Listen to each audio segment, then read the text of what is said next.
How would you like to go over plus 30 turn 1? Well, I have a forbidden combo for you.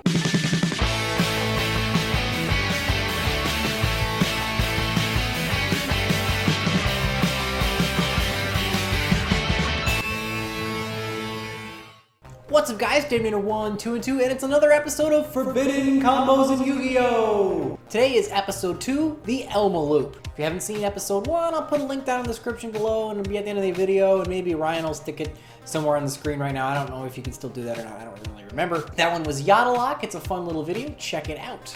As with every episode of the show, we are looking at the combos in Yu-Gi-Oh! That got cards banned. We're going to take an in-depth look at the cards that make up the combo, how the combo works, its viability in the current meta, and whether or not it could come back. Plus, you guys will get to see a mock-up deck profile as well as a replay of it working. But anyway, guys, let's get started. As with any good combo in Yu-Gi-Oh! It requires cards to play. Pretty much like anything else in Yu-Gi-Oh! I guess without cards, but what are you doing? Just staring at your opponent? And the interesting thing about the Elma Loop is that it's not really readily broken. Nothing about it stands out as interesting or useful until you really start to dig into it, especially when you break the cards down one by one. And I believe the best place to start would be with the titular card, Butterfly, Dagger, Elma. This is the only banned card in the combo, which means that if you're a dedicated Guardian player, I'm sorry, you can't play Elma. She's just unsummonable. But she has absolutely nothing to do with this combo, but her dagger most certainly does. What does this thing do? Well, it's an equip spell that gives the equipped monster 300 attack, and when this card is destroyed and sent to the graveyard while equipped to something, you can return this card to the hand. Now, again, nothing about this really stands out as particularly useful or broken, except when you start to realize this isn't once per turn. Meaning, as long as this thing is repeatedly destroyed, it can be repetitively activated. Again, that's not inherently useful. It doesn't really do anything, except let you waste a bunch of time. However, this card does probably have arguably the best recursion in the game, and if you're a veteran Yu-Gi-Oh player, I bet you can start to piece together how a combo with a card like this would actually start to loop. Now, it doesn't immediately destroy itself, so you need a card to repetitively pop it. And that's where the next part of the combo comes in, Gearfried the Iron Knight.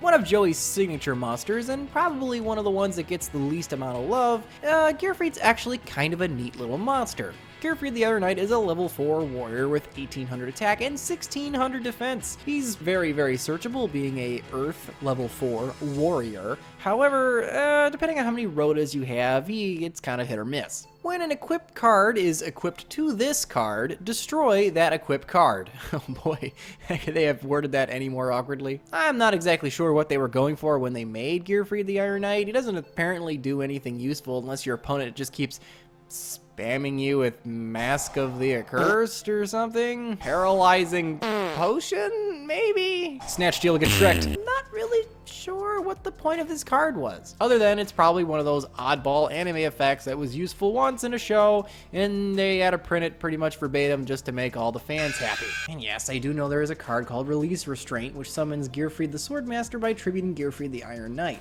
However, it's a normal spell, and it's not an equip, so it doesn't really have anything to do with Gearfried's effect. Again, it just exists because the anime did it, and it really doesn't make Gearfried make any more or less sense. Now that we got the two major components of the combo down, we can actually explain how it works. You summon Gearfried the Iron Knight and then equip it with Butterfly, Dagger, Elma. Elma resolves, it's fully equipped, and then Gearfried the Iron Knight activates his effect to destroy Butterfly, Dagger, Elma, which sends that thing to the graveyard and then immediately back to your hand. Which means with these two cards, you can activate a spell essentially an infinite number of times. And that's your combo. Again, this doesn't jump out as inherently useful until you play Pick Your Win Condition! Wheel of Win Conditions. Turn, turn, turn. What is the win condition of which we will learn? Exodia and Library. If you have Royal Magical Library sitting next to Gearfried the Iron Knight, you can continuously activate Butterfly, Dagger, Elma, accruing counter after counter after counter after counter,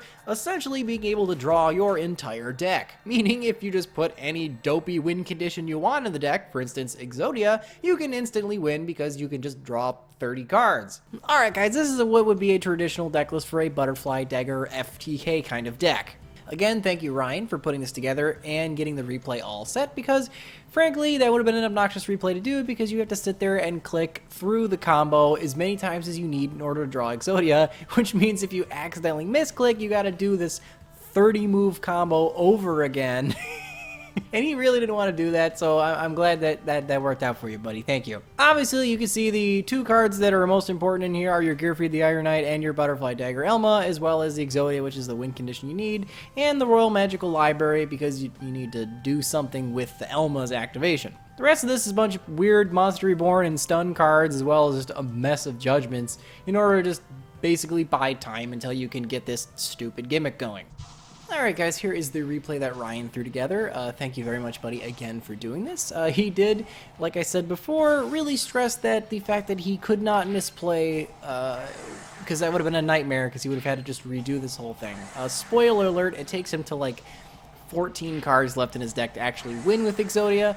So instead of basically watching the most boring replay ever, we're just going to move on to the next section, which is viability in the current meta. Now, we do have tons more hand traps nowadays than we did at this time when this was legal. If I don't think there was even such a thing as a hand trap, something like Valor or Ghost Ogre would absolutely Shrek this thing. All you'd have to do is destroy the library, and then your opponent, sure, they could, you know, loop Elma still, but what are they going to do? Do that till they go into time like an asshole?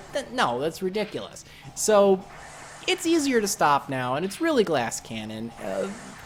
It's hard to stop if you don't have the out, because there's really nothing you can do except watch your opponent do it, as well as, you know, from a tournament standpoint, I feel like they wouldn't really want us to use it simply because, like I said before, it would make you go into time all the time, and that's just it's like a ruling, slow play nightmare. But from a sheer just will it work in today's meta, I really don't think so. Your opponent is going to play Dryden and just laugh at you when you try to do this stupid thing. Which means like, we go on to the next section, was whether it could come back or not. I kind of think it could, simply because, you know, it's probably going to be really difficult to actually do, despite the fact that all the cards in the combo are relatively decently searchable. And with pendulums, like, I don't know, ignites, you could probably even do this without a normal summon, which would be kind of gimmicky. But even still, I don't know. I think it could come back. The only reason why I would say it maybe shouldn't is because Elma is a loopy loop card, and maybe you wouldn't use it with Gearfried, maybe you use it with something else. Maybe you wouldn't use Library, maybe use like Abductor or Magical something and get an absurdly infinite level and do something gimmicky with that. I'm sure there's other things with modern cards you could do, which, you know, may be unhealthy. So bringing it back at 1 just to see if anyone could do something stupid with it would be interesting. I'd be okay with it, I think. And oh boy, look at Ryan. He's just gonna keep going here. Well, this is finishing up. I might as well start to sign off here. Anyway, guys, I hope you enjoyed the video, and let me know in the comments below what you guys think and what the next combo you want me to do. I was gonna kind of pseudo go in chronological order, but if there's something you guys absolutely just need to see, like the wind-up loop or something, we'll get to that next probably. And oh look, I won by Exodia, or Ryan did. So anyway, guys, let me know in the comments below what you guys think, and remember, guys, if you don't troll the meta, who will? I'll see you guys for the next episode.